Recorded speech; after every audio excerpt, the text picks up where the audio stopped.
The greatest battles are not fought in the streets, they are fought in the silence of the mind. You can walk into a room looking free, smiling, shaking hands, laughing at the right moments, but inside your head, there's a war zone. Thoughts clash against thoughts, fears scream against faith, and your mind becomes the most dangerous territory you will ever step into. The enemy doesn't need chains on your wrists if he can put chains on your thoughts. Some of you are living with invisible bars around your life. Nobody else can see them, but you feel them every time you try to step into something new. You tell yourself, I can't, I'm not good enough, it will never work. And it's not the world stopping you, it's your own mind replaying tapes from the past that convince you you're stuck. That's why you're exhausted. Not because of what's happening outside of you, but because of what keeps happening inside. You can't sleep at night because the battlefield doesn't shut down when the lights go out. You toss and turn because your mind is dragging you through every regret, every what if, every should've, every could've, and the next morning you wake up more tired than when you went to bed. It's not your body that's worn out, it's your mind carrying weights it wasn't designed to hold. When you keep feeding those thoughts, you start living like a prisoner. You look free, but you don't feel free. You smile, but you're not at peace. You accomplish things, but it doesn't feel enough because your mind is constantly whispering, you should be further, you should be better, you should be different. That inner voice becomes the guard in the prison cell of your own thoughts. The truth is, your mind is too powerful to be left unguarded. Whatever dominates your thoughts dominates your life. If negativity is in control of your mind, it will direct your choices. If fear sits at the throne of your thoughts, it will direct your future. If insecurity whispers long enough, you will believe it until it shapes your reality. This is why the battlefield of the mind is the most critical place you must learn to fight. It's not about who doubted you. It's not about who walked away. It's not about who betrayed you. It's about the thoughts you allow to stay alive in your head after the moment has already passed. Your memory keeps replaying it long after the situation is over, trapping you in a fight that ended years ago. The greatest victory you'll ever win will not be in your finances, not in your career, not even in your relationships. It will be the victory of mastering your thoughts. When you learn how to fight in your head, when you stop letting those thoughts trap you, you will finally start living the life you were meant to live. Every thought you entertain is a seed, and seeds don't stay small. They grow. You may think it's just a little thought, I'm not good enough, but that little thought becomes a tree of insecurity that overshadows everything you try to do. You may think it's just a passing thought, I'll probably fail, but that passing thought plants roots so deep that you sabotage yourself before you even begin. What makes seeds powerful is that they multiply. You start with one thought of fear, and before you know it, it grows into dozens of fears in every area of your life. You start with one thought of doubt, and suddenly you doubt everything about yourself. Your mind becomes a garden, but instead of growing life, you're growing weeds. And weeds don't need permission to take over. They'll choke the life out of anything good if you let them. But here's the truth. The soil of your life is fertile. It's not broken, it's not barren, it's fertile. Whatever you plant in it will grow. If you plant fear, it will grow. If you plant faith, it will grow. If you plant negativity, it will grow. If you plant courage, it will grow. The soil doesn't decide the outcome. The seed does, which means the power is not in your environment, the power is in your thoughts. Some of you are blaming your circumstances when the real problem is the seeds you've been planting in your own mind. You say, I can't get ahead because of where I came from. No, that's just a seed of limitation you planted. You say, I'll never recover from what happened to me. No, that's a seed of defeat you keep watering. The real issue is not the ground you're standing on, it's the thoughts you keep planting in your head. The thing about seeds is, you don't always see the results immediately. A negative thought may not look like much at first. You tell yourself, it's no big deal, it's just one thought. But one thought left unchecked today becomes a pattern tomorrow. And a pattern becomes a mindset, and a mindset becomes your destiny. That's how powerful your thoughts are. If you want to change the fruit in your life, you must first change the seeds in your mind. Stop expecting a harvest of peace while you're planting seeds of worry.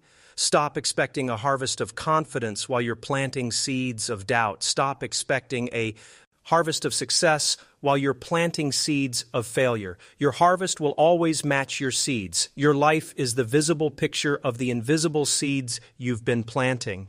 If you don't like what you see, don't attack the fruit. Attack the seeds. You can't curse the tree and expect it to change. You must go down to the root. If you want freedom, if you want joy, if you want power, it starts with planting the right thoughts. One of the biggest mistakes we make is believing every thought that enters our mind. Just because a thought shows up doesn't mean it deserves your agreement.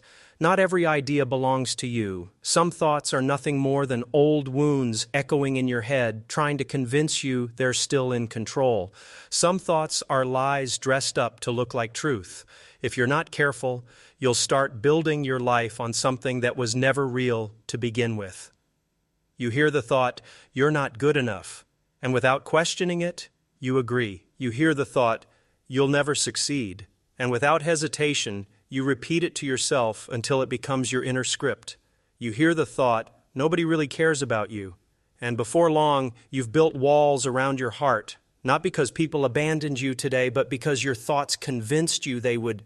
Thoughts are powerful, but they are not always accurate. A thought can exaggerate, a thought can distort, a thought can magnify a moment until it looks bigger than it really is. A thought can replay a failure until it looks permanent. A thought can whisper fear until it feels inevitable. But just because a thought comes doesn't mean you have to keep it. Think of your mind like a house. Not every guest who knocks at the door deserves to be let in. You wouldn't open your door to a thief and say, "Come on in, take whatever you want." But you do it every day in your mind when you accept lies as truth. You let fear raid your confidence. You let doubt steal your courage. You let insecurity break into your peace. And then you wonder why you feel empty. You don't have to believe everything you think. You have the authority to say, "This doesn't belong to me. This doesn't line up with who I am. This doesn't reflect the truth about my life." You don't have to entertain every thought that comes into your mind. You can choose which ones stay and which ones get rejected. Some of you are tired not because life is so hard, but because you've been agreeing with every negative thought that comes into your head. You've been treating every thought like a prophecy instead of a possibility. You've been letting your thoughts speak louder than your faith. But you don't have to keep giving your mind that much power. When you realize that not every thought deserves your agreement, you take your authority back. You stop letting lies control your future. You stop letting fear define your steps. You stop letting old memories hold you hostage. You take your life back one thought at a time. Overthinking is a silent trap. It feels like you're being productive because your mind is busy, but in reality, you're paralyzing yourself with endless scenarios. You think about what could go wrong, how people will react, and what might happen if you fail until the moment to act has already passed. The opportunity comes and goes, but you're still sitting in the same spot, stuck in your head, living out 1,000 versions of a future that never even happened. Overthinking takes something small and turns it into a mountain. You keep replaying conversations, dissecting every word, every tone, every look, until your peace is gone. You create a storm out of whispers. What was just a passing moment becomes a permanent headache in your mind. And because you keep magnifying it, the weight of it grows until you don't even want to try anymore. The trap of overthinking is that it convinces you that clarity comes from more thinking. But clarity doesn't come from thinking, it comes from moving. Some things you will never understand until you step out and do them. Some answers only show up after action. You cannot sit in the boat and figure out how to walk on water. You have to step out first and let the miracle meet you in motion. Overthinking also steals time. You can spend hours, days, even years trapped in cycles of what if and should I and maybe later, and before you know it, seasons of your life have passed you by. You were waiting for the perfect moment, but there is no perfect moment. There is only now. There is only the decision to move in spite of the uncertainty. Some of you are living with anxiety not because the world is so overwhelming, but because your mind never shuts off. You keep circling the same problems without ever breaking through. Your thoughts run laps around your head like runners on a track, and every time you try to rest, the whistle blows again. That's why you're weary. It's not your body that's tired, it's your overactive mind. Overthinking also blinds you to the blessings that are already in your life. You're so consumed with what could go wrong tomorrow that you can't even enjoy what's right in front of you today. You miss the joy of the moment because you're too busy calculating the risks of the next moment. You rob yourself of peace by borrowing trouble that hasn't even shown up yet. The cycle of overthinking will not stop on its own. You have to break it. You have to decide, I will not sit in this mental prison anymore. I will not let my thoughts bully me into hesitation. I will not keep delaying my life waiting for certainty. I will take the step. I will make the call. I will write the book. I will apply for the job. I will move. Fear always begins in the mind. It whispers softly at first. What if you fail? What if they laugh at you? What if you lose everything? And if you entertain it, fear grows louder and louder until it drowns out every other voice. Before long, your whole body reacts to it. You feel anxious, your hands sweat, your heart races, but it all started with a single thought. Fear is nothing but a seed that was given too much attention. The dangerous thing about fear is that it doesn't need facts to survive. It thrives on imagination. You don't need proof that something bad will happen. You only need to imagine it. Fear paints pictures in your head of disaster, rejection, failure, until you start living in a future that doesn't even exist. You let your imagination work against you instead of for you. But the same mind that produces fear can also produce faith. Faith is not the absence of uncertainty. It's the decision to believe something good is possible even when you can't see it. Faith whispers, what if you succeed? What if it works out? What if the breakthrough really is on the other side of this risk?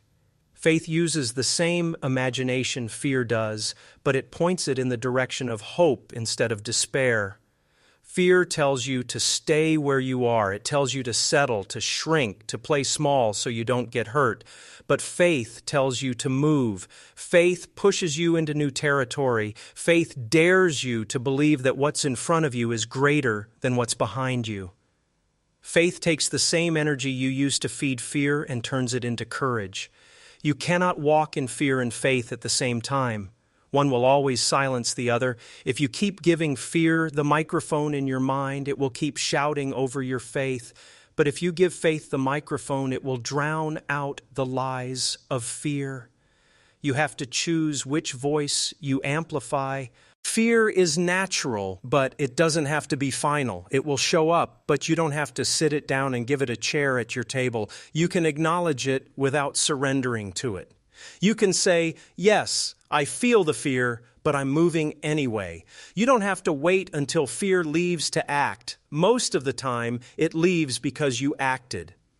Faith grows the more you feed it. If you want to replace fear with faith, you have to stop feeding your fear with constant worry and start feeding your faith with courage, truth, and reminders of who you are. The same way fear starts as a thought, faith starts as a thought.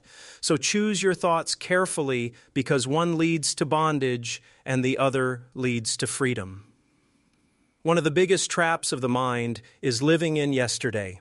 Your body is in today, but your thoughts are still stuck in what happened years ago. You keep replaying the betrayal, the failure, the mistake, the rejection, as if reliving it will somehow change it. But all it does is chain your present to your past, dragging you backward when you should be moving forward. The past is a ruthless warden. It reminds you of what you did wrong, what was done to you, and what went unfinished. It interrupts your joy with flashbacks. It interrupts your peace with memories. It interrupts your progress with shame. Every time you try to move, it pulls you back, saying, "Remember what you did. Remember how you failed. Remember how they hurt you." What you don't realize is that your mind is renting out space to something that doesn't even exist anymore. The event is over. The season is gone. The people have moved on. But your thoughts keep replaying it as if it's still happening right now. You're holding conversations with people who aren't even in your life anymore. You're rehearsing wounds that aren't even open anymore. The longer you let the past live in your mind, the more it's shapy as your future. You start making decisions not out of faith, but out of fear of repeating what already happened. You stop trusting people because one person betrayed you. You stop trying because one attempt failed. You stop dreaming because one season disappointed you. The past becomes the script your future keeps reading from. Some of you are not tired because of what's happening today, but because you're still fighting the ghosts of yesterday.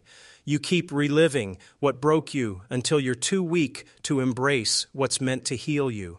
You've allowed your history to become your prison guard, keeping you from stepping into new opportunities because you're convinced the past will repeat itself. The truth is, you can't move forward while constantly looking backward. You can't walk into your destiny if you're still chained to your history. The past cannot be changed, but your thoughts about it can. You can choose to stop rehearsing the pain and start learning from it. You can choose to stop feeding the memory and start starving it. If you want to be free, you have to evict the past from your mind. You have to stop letting it collect rent in your head. You have to say, this memory doesn't own me anymore. This shame doesn't get to dictate my future. This failure doesn't define me. You must reclaim your mind from the grip of what is already gone. Your mind is powerful enough to create whole worlds that don't exist. You can imagine a scenario so vividly that your body reacts as if it were real. That's why you feel nervous before a meeting that hasn't happened yet. Why you lose sleep over problems that haven't even shown up. Why you feel crushed by outcomes that only exist in your imagination. Your thoughts are so powerful they can trick you into treating fiction like fact. Many of you have been sabotaged not by reality, but by perception. You turned a thought into a truth, a worry into a prophecy, a fear into a chain. You didn't step into the opportunity because you convinced yourself people would laugh at you. You didn't take the leap because you imagined the fall before you even tried to climb. You let your imagination create prisons that reality never built. Your imagination was never meant to be used against you. It was meant to help you dream, to give you vision, to help you see possibilities beyond where you are. But when imagination is controlled by fear, it creates limitations instead of opportunities. It paints pictures of defeat so clear that you lose before you even play the game. The danger is that your body can't always tell the difference. Your heart races, your stomach knots, your energy drains, not because of what's happening, but because of what you imagined might happen. You keep suffering consequences of battles you never fought, losing peace over wars that never even started. That is the trap of mistaking imagination for reality. Some of you have been sitting out blessings because of fake battles in your mind. You're turning down opportunities because you've convinced yourself of rejection.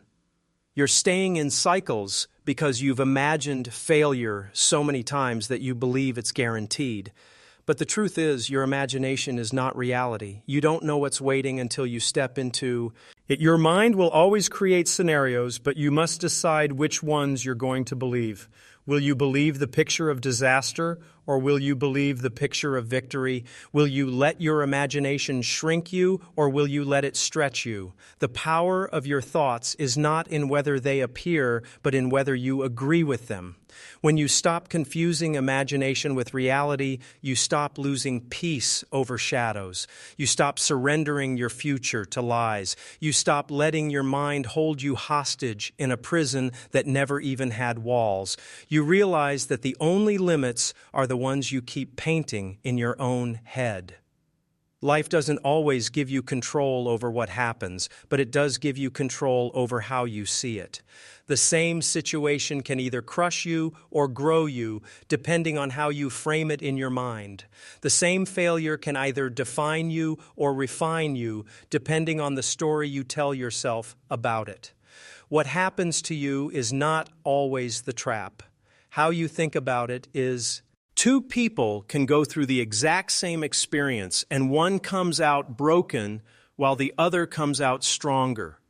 The difference isn't the situation, it's the perspective. If you frame it as, this is the end, I'll never recover, then it becomes the end. But if you frame it as, this is painful, but it's teaching me, shaping me, preparing me, then it becomes a stepping stone. The event doesn't change, but your thoughts about it change everything. Reframing doesn't mean denying the pain. It doesn't mean pretending it didn't hurt or acting like it wasn't real. It means deciding not to let the pain be the final word. It means saying, yes, this happened, but I'm not stuck here. Yes, I fell, but I can rise. Yes, I cried, but I can heal. Reframing gives you power because it shifts your focus from what you lost to what you can still gain. When you reframe your thoughts, you stop seeing obstacles as walls and start seeing them as doors. You stop seeing setbacks as punishment and start seeing them as preparation. You stop seeing rejection as abandonment and start seeing it as redirection. The power of reframing is that it turns the same situation from a curse into a catalyst. Some of you are still trapped, not because of what happened, but because of the story you keep telling yourself about it. You keep calling yourself a failure when really you're a survivor. You keep labeling yourself broken when really you're still standing. You keep framing yourself as defeated when really you're still here, still breathing, still able to move. Every thought you have is a frame. You can either frame your life in negativity or in hope. You can either focus on what went wrong or on what you learned. You can either stare at the closed door or look for the open one. You can't control the picture life gives you, but you can always choose the frame. When you shift the frame, you shift your tour. When you stop calling it the end and start calling it the beginning, you open up possibilities you never saw before. When you stop saying, this broke me, and start saying, this built me, you start walking in strength you didn't know you had. The most important conversation you will ever have is not with your boss, your spouse, your friends, or your critics. It's the one you have with yourself. The words you whisper in your own head have more power than the words anybody else can say to you. You either talk yourself into destiny or talk yourself into defeat. You either build yourself up with truth or tear yourself down with lies. Some of you would never tolerate another person speaking to you the way you speak to yourself.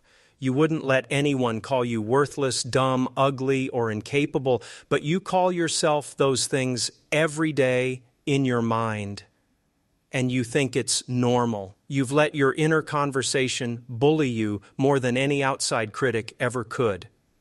Your inner voice is shaping your reality. If you keep telling yourself, I'm not enough, you will live as if you're not enough.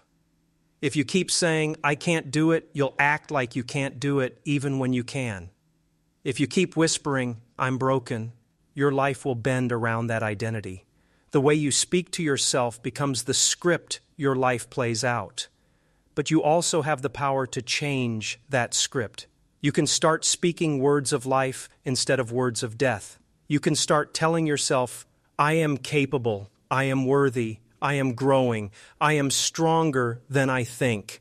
And the more you repeat it, the more your mind begins to align with it.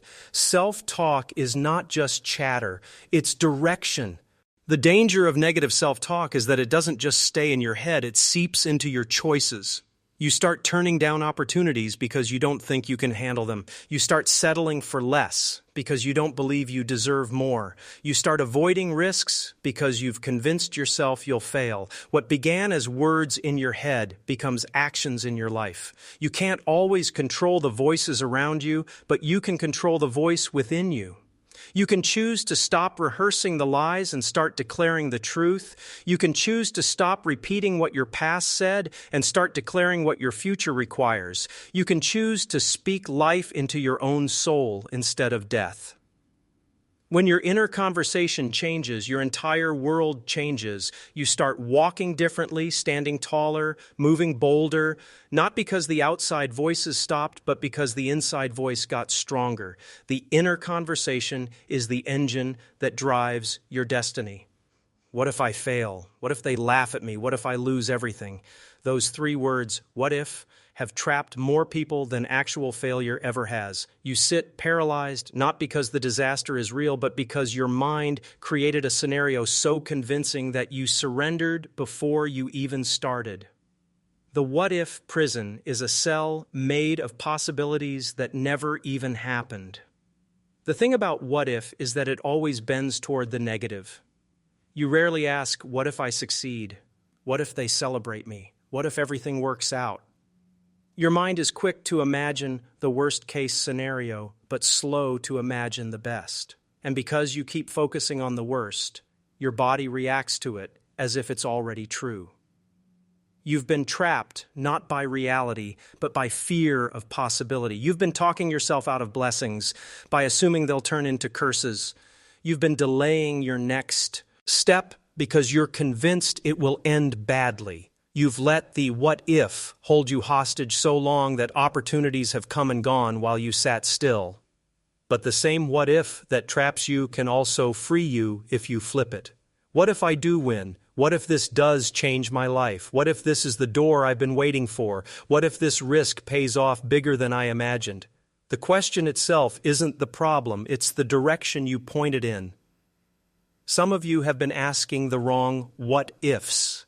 You've been fueling your mind with fear instead of hope, and it's shaping your choices. You've been preparing for disaster instead of preparing for victory. You've been imagining failure instead of imagining success.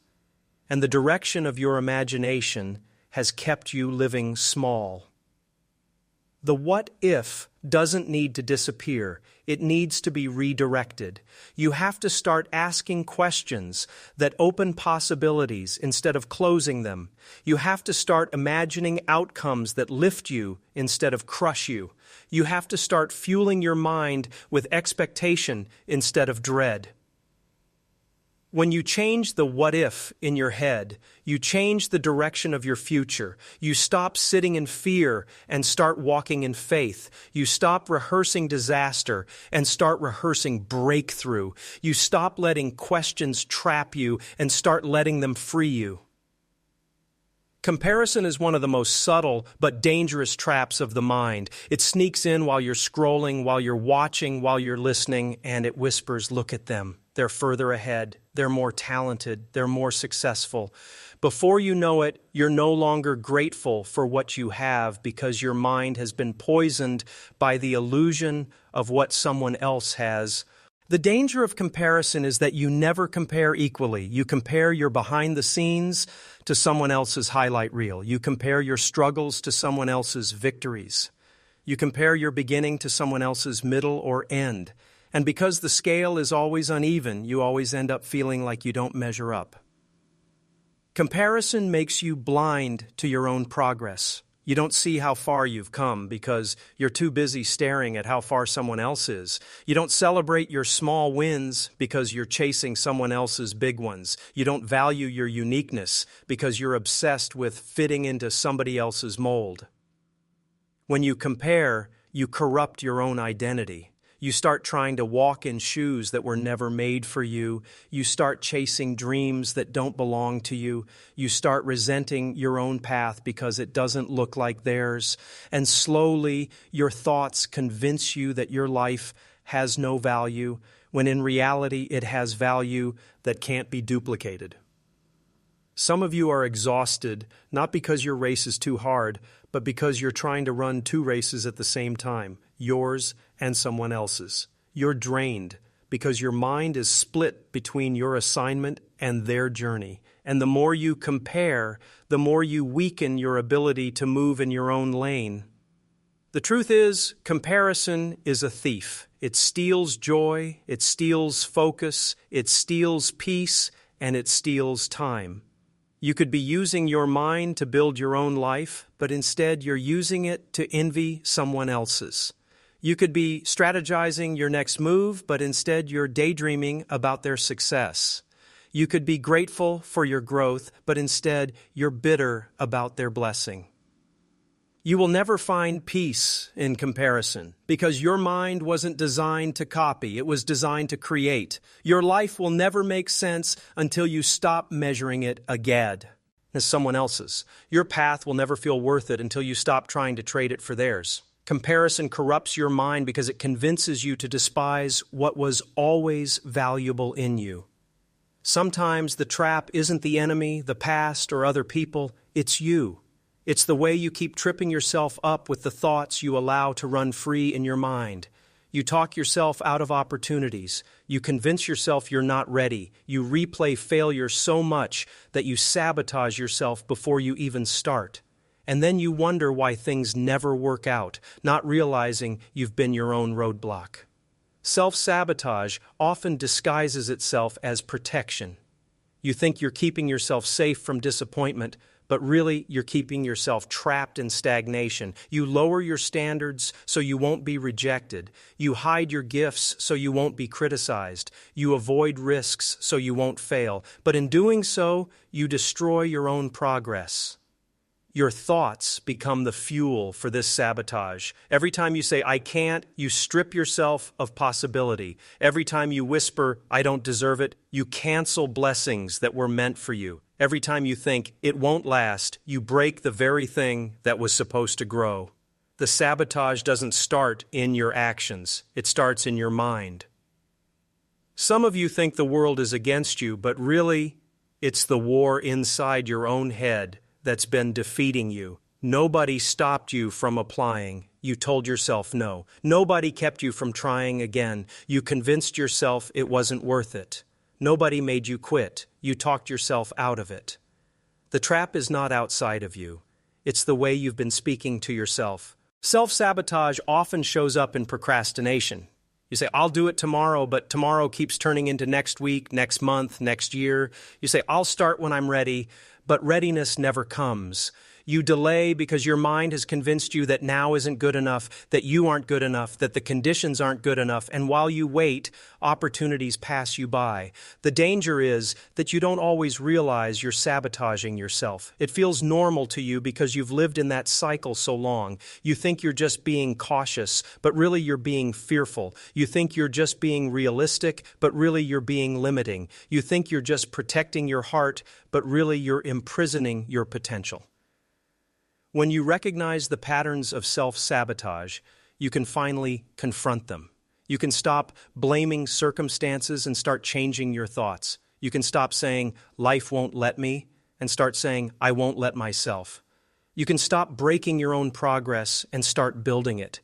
The moment you expose self-sabotage in your mind is the moment you stop being your own enemy. Just like your body reflects what you eat, your mind reflects what you consume. If all you feed your mind is negativity, fear, gossip, and lies, don't be surprised when your thoughts become toxic. Your mental health is shaped by your mental diet. The same way junk food makes your body sluggish, junk thoughts make your spirit heavy. Some of you can't figure out why you're so anxious, but look at what you've been feeding your mind. Endless bad news, toxic conversations, scrolling through envy-inducing feeds, listening to voices that tear you down instead of building you up. Your mind is malnourished not because there's nothing available, but because you keep choosing to consume poison. Your thoughts are a product of your input. Yes, if you want to think better, you must feed yourself better. That means filling your mind with words that inspire, truths that build, and reminders that strengthen. It means being intentional about what you read, what you watch, who you listen to, and what you allow into the atmosphere of your head. Guarding your mental diet also means setting boundaries. You can't entertain every voice and expect to stay sane. You can't invite every influence and expect to stay focused. You can't absorb everything around you and expect to stay healthy. At some point, you have to decide, my peace is too valuable to let everything in. Some of you are drained, not because of what you're going through, but because of what you're consuming. Your thoughts are heavy because your input is heavy. You've been binging on fear, snacking on negativity, dining on gossip, and then wondering why you're weak in faith. Your mental diet is weakening you before the fight even begins. But the moment you change what you feed your mind, you change what grows in your life. You stop letting weeds take over and start planting seeds of truth, hope, and courage. You start nourishing your thoughts with things that strengthen instead of poison. Your mind is too powerful to feed it junk and expect greatness to come out. Guard your mental diet like your life depends on it. Because it does. What you consume today shapes the thoughts you think tomorrow, and the thoughts you think tomorrow shape the choices you make the next day. Everything starts with what you allow into your head. A limiting belief is nothing more than a lie you've believed for so long that it feels like truth. It's the voice that says, "You'll never make it out of this neighborhood. People like you don't succeed. You're too old. You're too young, you're not smart enough." These are not facts. They're just thoughts that you allowed to sit long enough to harden into walls. The problem with limiting beliefs is that they don't just stay in your head, they set the boundaries for your life. You stop reaching beyond them because you're convinced you can't. You stop dreaming bigger because you think you don't qualify. You stop trying new things because you believe the ceiling is already set. What was only a thought becomes a prison. Some of these beliefs didn't even start with you. They were handed down from parents, teachers, culture, society. Somebody told you no, and you replayed it until it became your truth. Somebody told you you can't, and you wore it like a label. Somebody told you you're not enough, and you never questioned it. What started as their words became your inner chains. But beliefs are just agreements. You don't have to keep agreeing with the lie. You don't have to keep repeating what was said to you. You don't have to keep bowing down to the labels that were placed on why. The same way you agreed with the lie, you can disagree with it. The same way you let it into your mind, you can evict it. Some of you are living lives far smaller than what you were created for because of limiting beliefs. You're sitting in cages with the door wide open. You're bound by thoughts that aren't even true. You've been repeating lies so long that you don't even realize they're lies anymore. But if you challenge them, they will fall. Limiting beliefs lose power the moment you question them. Ask yourself, who told me this? Where did this come from? Is it even true? You'll start realizing that most of the limits in your life are not rooted in fact. They're rooted in fear. And fear is not enough to define your destiny. When you stop believing the lies, the limits break. When you stop letting those thoughts trap you, you realize you were capable all along. You realize the ceiling wasn't real. You realize the boundaries were imaginary. The only prison was the one you agreed to build in your own mind. Some of you are not physically tired. You are mentally exhausted. Your mind never stops running. You wake up thinking. You fall asleep thinking. You even dream while thinking. You've been carrying the weight of your whole world in your head, and now you're burnt out, not because of your body, but because of your thoughts. Resting your mind doesn't mean being lazy. It means learning how to shut down the constant noise. It means refusing to replay the mistakes of yesterday over and over. It means choosing to stop predicting the disasters of tomorrow. It means giving your mind permission to breathe. Your thoughts need boundaries. You can't keep letting them run wild and expect peace. At some point you have to say, "Not tonight. I will not carry this into my bed. I will not drag this into my rest. I will not sacrifice my peace because of endless overthinking." Mental rest is an act of discipline. Some of you can't hear clarity because your mind is too loud. You can't hear guidance because your head is filled with noise. You can't feel peace because your thoughts are constantly racing. Resting your mind is not just about comfort. It's about making room for new ideas, new strength, new perspective to flow in. Mental rest also means choosing not to fight battles that aren't yours. Some of you are tired because you're carrying everybody's problems in your head. You're worrying about things you can't control, carrying weights that were never yours to lift. You've been playing the hero in your thoughts, but it's breaking your own strength. When you rest your mind, you stop letting your thoughts drain you. You stop allowing your imagination to create exhaustion.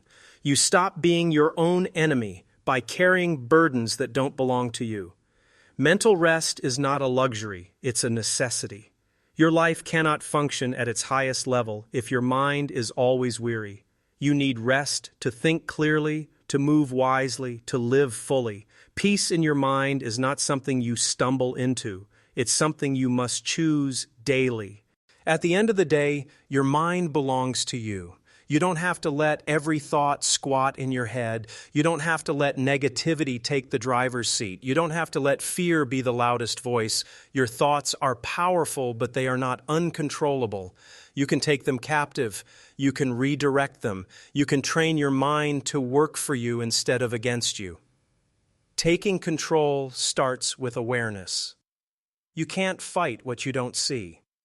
Start noticing the patterns. When do these thoughts come? What triggers them? How do they affect my actions? Once you see the pattern, you can start breaking it. Awareness is the first step to freedom. Control also requires discipline. You can't just wait for good thoughts to magically appear. You have to cultivate them. That means replacing lies with truth. That means silencing fear with courage. That means confronting negativity with gratitude. You have to intentionally steer your mind in the direction you want your life to go. Some of you have been letting your thoughts drive you into dead ends. You've been passengers in your own head, going wherever negativity decides to take you. But it's time to take back the wheel. It's time to say, I decide what I think about. I decide what I dwell on. I decide what stays in my mind and what gets thrown out. Taking back control also means practicing consistency. You can't do it once and expect your mind to change overnight. You must train it like a muscle. The more you practice redirecting your thoughts, the stronger you get. The more you challenge negativity, the weaker it becomes. The more you feed faith, the louder it grows.